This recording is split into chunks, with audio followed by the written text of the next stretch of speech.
ఎన్నికలు 6 నెలల తర్వాతట వర్షాలు పడ్డాకే అంటున్న అధికార వర్గాలు.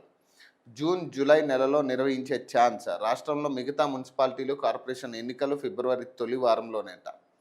117 మున్సిపాలిటీలు, 6 కార్పొరేషన్లో ఓటర్ల జాబితా ప్రచురణ ప్రక్రియ షురు. బీసీ రిజర్వేషన్లు తేలేకే పరిషత్ ఎన్నికలట. కోర్టు తీర్పు కోసం ఆగే యోచనట. ఆ కోర్టు తీర్పు నాకు తెలిసి పెండింగ్లో ఉండే పరిస్థితి. ఆ కోర్టు తీర్పు క్లియర్ అయ్యే పరిస్థితి ఇప్పట్లో అయితే కనపడట్లే.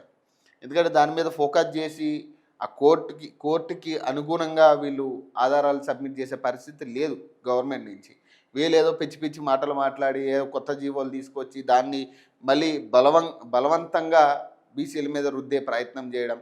సో ఇవన్నీ కూడా జరుగుతూ ఉన్నాయి. బీసీ రిజర్వేషన్లు అనేది అది పెండింగ్ దశలోనే ఉంటుంది తప్పితే అది ముందుకు వచ్చే పరిస్థితి కనపడట్లేదు ఎక్కడా కూడా. ఇటు ప్రభుత్వం తరపు నుంచి కావచ్చు, లేదా అటు ప్రతిపక్షాల తరపు నుంచి కావచ్చు. ఈ బీసీ ఉద్యమాన్ని వదిలేసిన వాళ్ళే ఎక్కువ ఉన్నారు.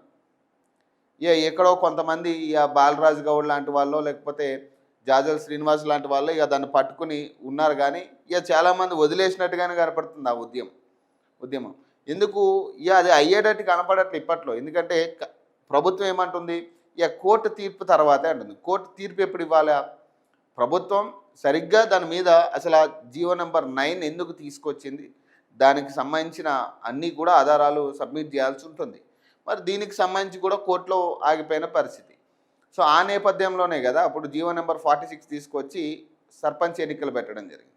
మరి ఇది కూడా కార్పొరేషన్ ఎన్నికలు కూడా అదే తరహాలో చేయడానికి ప్లాన్ చేస్తున్నట్టుగా కనపడుతుంది తప్పితే బీసీలకు 42% ఇద్దామనే ఆలోచన కనపడట్లేదు. ఏదనంటే ఒకటే మాట అంటుంది, పార్టీ తరపు నుంచి మేము ఇవ్వడానికి సిద్ధంగా ఉన్నామంటున్నాం. పార్టీ తరపు నుంచి ఇవ్వడానికి మీరు సిద్ధంగా ఉన్నా బీసీలు వద్దంటున్నారు. దానికి ఒక జీవో, దానికి ఒక చట్టం చేసిన తర్వాతే ఆ 42% మీరు అమలు చేయాలనేది ఇప్పుడు బీసీ సంఘాల మాట. ఇది ఎప్పుడు క్లియర్ అయ్యే పరిస్థితి ఉంటుంది? మీకేమో ఒక అనువు దొరికింది. ఏంది? మేము ఇద్దామనుకుంటున్నాం, కాకపోతే ప్రతిపక్షాలు దీనికి అడ్డుపడుతున్నాయి, లేదా బీసీ సంఘాలేమో మేము పార్టీ పరంగా ఇస్తామంటే వద్దంటున్నారు. ఇవి మీకు ఒక చిన్న సాకులా కనపడింది. అది పొడిగింపే తప్పితే ముగిసేటట్టు కనపడట్లేదు.